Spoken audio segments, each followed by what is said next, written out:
안녕하세요 여러분, 의정부 개미 차범 박프로예요. 2022년 3월 6일 오늘은 즐거운 일요일 연휴의 마지막인데 내일부터 다시 주식시장이 개장을 하죠. 개장을 해요. 근데 지금 문제는 러시아 우크라이나 전쟁이죠. 이 푸틴 할아버지 때문에 푸틴 할배가 노망이 나신 건지 아니면 치매에 걸리신 건지 모르겠지만 너무 심하죠. 전쟁은 안 좋은 거예요. 평화롭게 지내도 잘 지내기 힘든데 굳이 전쟁까지 해가면서 뭐 얼마나 더 잘 먹고 잘 살겠다고 그렇게 하시는 건지, 도대체 사람의 욕심의 끝이 어디가 끝인지 알 길이 없죠. 하루빨리 전쟁이 마무리가 되고 인명피해도 없고 끝나길 바라면서 일단 오늘 영상 시작하도록 할게요. 네이버에다가 러시아 우크라이나 원전 아니면 뭐 전쟁 여러 가지를 그냥 검색하시게 되면 요즘 뭐 가장 위험한 경제 리스크죠. 특히 여러분들과 저와 같이 주식을 하는 사람 입장에서는 너무 안 좋은 악재이기 때문에 이거는 여러분들도 매일 검색을 해보고 계실 거예요. 실시간으로 올라오는 기사도 그렇고 내일 이제 주식시장이 개장하면 폭락하는 거 아닐까, 이런 공포심에 주말을 편안히 보내시기는 어려운 부분이 있죠. 그래도 이 또한 지나갑니다. 힘들 내시고요. 러시아 우크라이나 원전 검색을 하게 되면은 여러 가지 내용들이 있는데, 임시 휴전, 시작도 못하고 무산, 우크라 제2원전에 접근. 이 말은 뭐 우크라이나 이 원전도 러시아가 노린다는 거죠. 간단하게 노린다는 부분이고, 뭐 여러 가지가 있어요. 이제 러시아 원전이요, 우크라 의료시설까지 공격. 그 다음에 러시아군 원전 다음 타깃은 수력발전소. 타이틀만 봐도 뭐 그냥 우크라이나가 아무것도 못하게끔 족쇄를 채우는 거죠. 간단하게. 전쟁은 결국은 끝나겠죠. 결국은 끝날 거예요. 끝날 건데 인명피해는 없도록 해주는 게 좋을 것 같아요. 민간인들, 또 군인들도 마찬가지죠. 지금 시대가 어느 시대인데 이렇게 무력으로 말이 안 되죠. 푸틴 같은 분들 때문에 진짜 쌍욕을 해주고 싶은데 그럴 수는 없죠. 쌍욕을 할 수는 없고 제가 그냥 속으로 할게요. 영상 끝내고. 일단 기사는 이렇게 말씀드리고, 제가 문득 생각난 게 있어요. 그래서 오늘 영상을 찍은 건데 내용을 보시면 저번주 금요일 주식시장 왜 빠졌을까? 뭐 여러가지 이유가 있겠죠. 근데 가장 큰 이유는 러시아 우크라이나 전쟁, 이게 가장 큰 악재죠. 현재는 얼마 전까지만 하더라도 3월 미국 금리, 기준금리 인상이 가장 큰 악재였는데 이제는 러시아가 아주 그냥 다 싸잡아 먹어버렸죠. 쌈 싸먹었어요. 아주. 금리 인상은 이제 그냥 뭐 나오지도 않아, 이야기가. 여튼 전쟁 포함, 그리고 러시아의 원전 공격이에요. 이게 포인트죠. 이게 가장 큰 악재였어요. 증시가 빠지는 거에 대한. 왜냐하면 유럽 최대 자포라지 원전을 공격해서 화재를 낸 거예요. 이게 만약에 폭발하면은 체르노빌 아시죠? 다들? 체르노빌의 10배 위험한 원전입니다. 그럼 러시아가 왜 이곳을 공격했을까? 이게 궁금한 부분이죠. 왜 여기를 굳이 위험하게? 이거는 우크라이나 전력의 중심이 여기에요. 그러니까 쉽게 전력을 끊어버리는 거죠. 간단하게. 여튼 원전을 폭파시킬 듯 말 듯 공포심리를 시장에 주는 이유는 뭘까? 생각을 해봐야겠죠? 제 생각에는 천연가스가 아닐까, 이런 생각이 들어요. 천연가스, 왜냐면 러시아가 무너져가는 경제를 그나마 지금까지 이 정도 사는 이유는 천연가스 때문이에요. 이거 팔아먹어가지고. 근데 원자력 자체가 많은 에너지를 만들어내는 상황에서 천연가스와 경쟁을 하고 있는데, 만약에 러시아가 전쟁 이후에 지금 돈을 엄청나게 쏟아부으면서 전쟁을 하고 있어요. 근데 전쟁이 끝났어. 그러면 쓰러져가는 경제를 다시 살리려면 천연가스가 중요한 부분이죠. 천연가스 가격이 높아야 돼.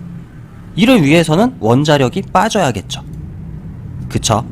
저는 이런 생각이 문득 들었어요. 이 말은 원전이 터지면 방사능 등 위험하다, 이런 공포 심리를 조정해가지고 이제 EU 그린 텍소노미라고 있어요. 텍소노미에서 원자력이 빠지게끔 유도를 할 수도 있다. 이런 거 충분히 예측할 수 있는 부분이죠. 물론 이런 일이 없을 수도 있어요. 하지만 경제라는 거는 살아있는 생명체와 같기 때문에 이쪽 저쪽 좌측 우측 위아래 전부 다 예측을 하고 접근을 하시는 게 좋아요. 이럴 수도 있다, 저럴 수도 있다, 이런 식으로. 더불어 이런 이유에서 유가 등이 급등하고 있는 부분이에요. 유가가 지금 개급등을 하고 있죠.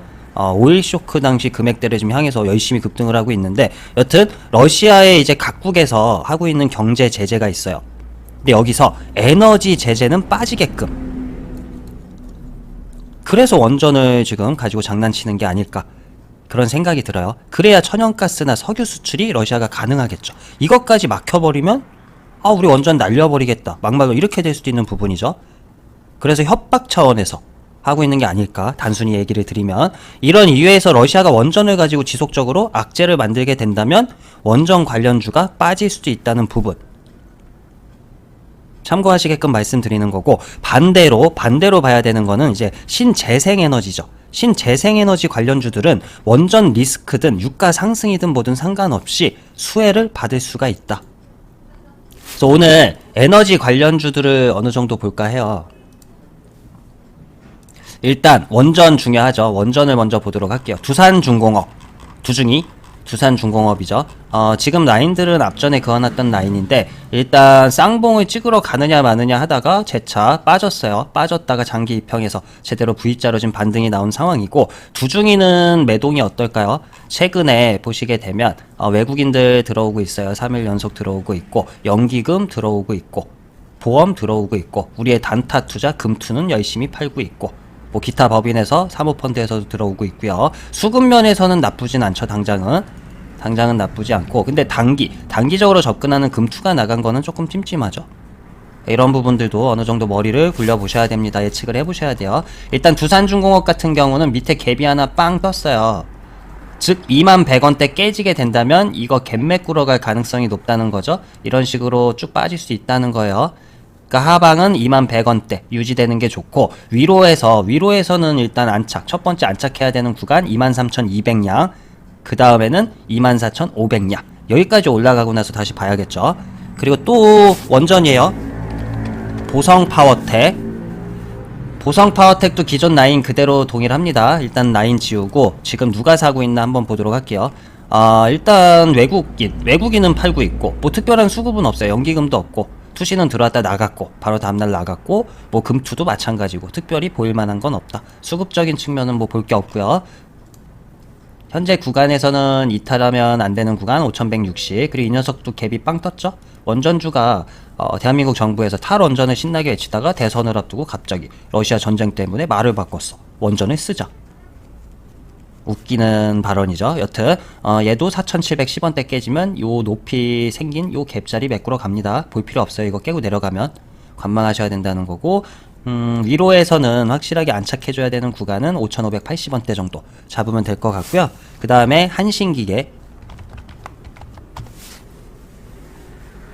한신기계도 수급 한번 보도록 할게요. 수급을 보게 되면 뭐 특별히 볼만한 건 없어요. 투신도 없고, 금투는 뭐 소량 들어왔고, 외국인도 볼 거 없고, 특별히 수급적인 측면에서는 볼 게 없다. 그나마 두중이가 가장 낫죠.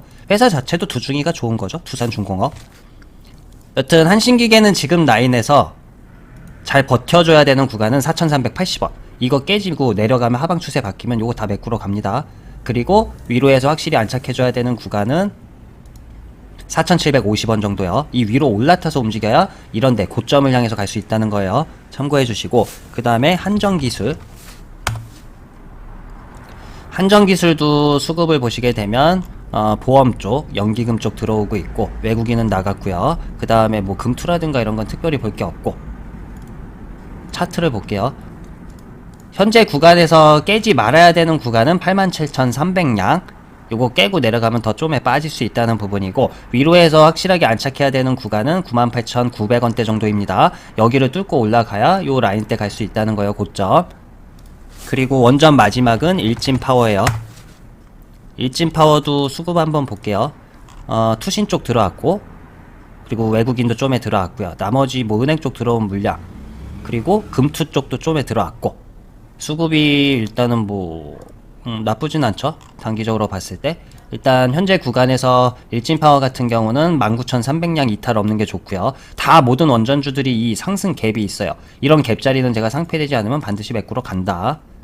급락이 나올 수도 있다는 부분이죠. 참고해서 보셔야 될 것 같고, 위로에서는 확실하게 안착해줘야 되는 구간, 요 꼬리, 여기 고점에 물려있는 분들 탈출 기회가 오려면 21,300량부터 장중에 뚫어줘야 됩니다. 여기까지 말씀드리고 유가 상승이든 원전 리스크든 상관없이 수혜를 어느 정도 받을 수 있는 신재생에너지 관련주 보도록 할게요. CS 윈드. 일단 매동. 수급이 좋죠? 연기금 계속 들어와. 투신 계속 들어와. 금투도 들어온 거 일부 조금 물량이 나갔으나 일단 들어와 있고요. 외국인은 나가고 있고 수급은 좋아요. 확실히 다르죠? 원전과는 차이가 좀 있죠. 현재 흐름도 좋아요. 수급이 들어오면서 주가는 지금 수직으로 올라가고 있는 상황이고, 현재 구간에서는 62,600량 정도는 이탈이 없는 게 좋고요. 이 라인대 위에서 움직임을 보여야 된다는 거고, 다음으로 안착할 수 있는 구간 69,700원, 그 다음에는 72,600량 하나하나 뚫고 안착해서 이런 식으로 박스 치다가 한 번 더 슈팅을 가느냐, 이런 식으로 접근을 해보셔야 된다는 거고, 그 다음 종목은 CS 베어링. CS 베어링도 수급 한번 볼게요. 일단 금투, 우리 단기 투자자들 들어오고 있고, 연기금은 뭐 계속 나가고 있죠. 연기금은 지속적으로 팔고 있고, 외국인도 이틀 정도 좀에 들어온 상황이고요. 일단 뭐 수급이 단기적으로 들어온 애들 같아요. 금투 같은 경우 현재 구간에서 빠지면 안 되는 구간, 종가 기준 18,100량 이탈이 없는 게 좋고요. 그리고 1차적으로 확실하게 안착해줘야 되는 구간 29,000원대 정도 잡을게요. 이 위로 안착을 해주고 올라가야 됩니다. 그래야 다음 라인 한 24,800원대 정도 헤딩 가능성이 있다. 이렇게 예측, 접근, 대응을 해보셔야 될 것 같고, 그 다음은 삼강 MNT라는 종목이에요. 삼강 MNT. 삼강 MNT 같은 경우도 수급은 외국인이 일단은 뭐 들어온 물량이 다 나간 것 같지는 않고, 금투도 일부 물량은 나갔지만 전부 나가진 않았고요. 투신 쪽 아직 안 나갔고, 연기금도 좀에 들어온 상황이죠. 그러니까 수급이 나쁘진 않고, 지금 구간에서는 삼강 MNT 같은 경우는 눌려도 18,800량 정도는 크게 이탈이 없는 게 좋다. 이거 깨고 내려가면 요 살짝 떠있는 요 갭자리 헤딩 가능성이 있다는 부분이고, 그리고 위로 해서 1차적으로 먼저 안착해줘야 되는 구간은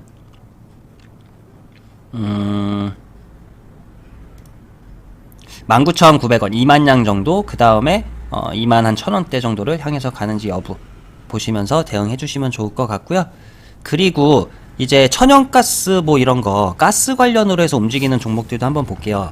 전쟁 관련 주죠. 이건 쉽게 GSE라는 종목 같은 경우는 지금 요거 5,780원이 생명줄인데 금요일날 종가 기준 이탈을 했어요. 요거 깨면 요 갭자리 요거 메꾸러 갈 수 있는 부분인데, 한 번 더 빠졌다가 반등이 나올지 모르겠어요. 21선 결치고 갭을 메꾸는 자리 5,240원대 정도, 여기를 찍고 반등을 가느냐, 아니면 월요일이라도 바로 이렇게 반등이 나오느냐, 이 여부가 중요하실 것 같고, 위로에서는 1차적으로 헤딩이나 안착해야 되는 구간은 6,760원, 여기를 뚫고 확실하게 움직여줘야 다음 헤딩할 수 있는 구간 7,460원 정도입니다.